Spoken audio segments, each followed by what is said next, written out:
डलवाइला हो मलवाइला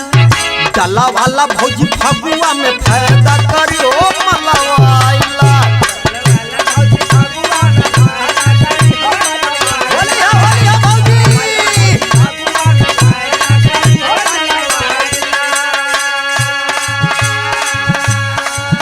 दोनों गाल पे अबीर मलवाइला दोनों गाल पे अबीर मलवाइला हो डलवाइला डला वाला भौजी फगुआ में फायदा करियो डलवाइला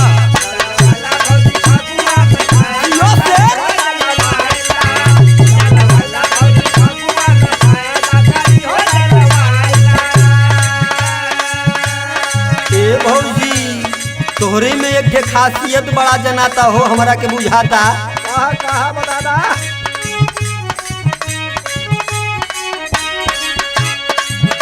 अरे अगीला से ढेर तो हर पिछला बताई पिछला बताई तो पिछला बताई पिछला बताई तो पिछला बताई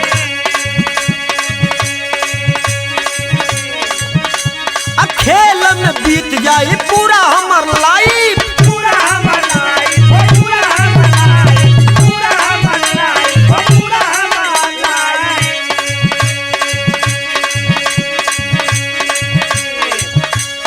निबुला भइल तो हर दोनों रसदार डलवाइला हो मलवाइला डलवाला भौजी फगुना में फायदा करी हो डलवाइला डलवाला भौजी फगुना में फायदा करी हो डलवाइला डलवाइला भौजी फगुआ में फायदा करी हो डलवाइला हो डलवाइला हो मलवाइला डलवाला भौजी फगुआ में फायदा करी हो डलवाइला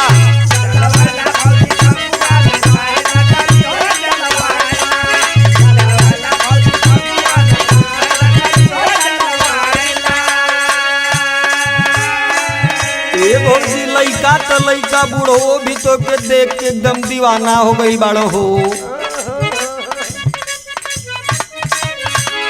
लइका जवान जब देखल पुरानिया देखल पुरानिया हो देखल होलिया भौजी होलिया सट के खेला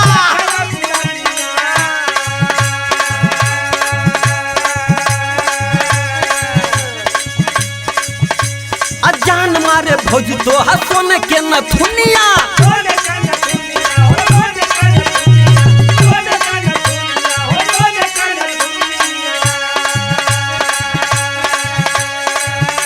अचलिया के भीतर तो हटनल बादू मलिया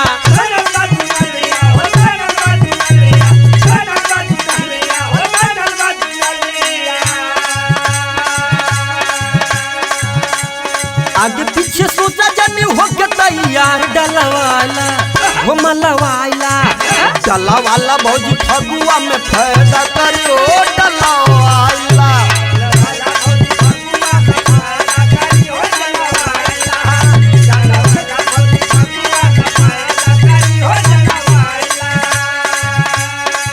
हो डलवाइला हो मलवाइला डलवाला भौजी फगुआ में फायदा करियो मलवाइला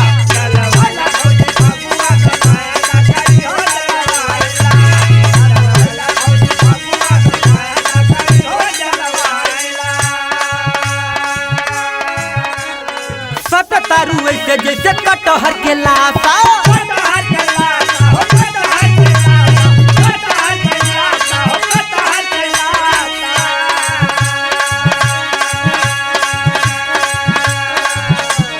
केहू का गलवलू नया बहिन बतासा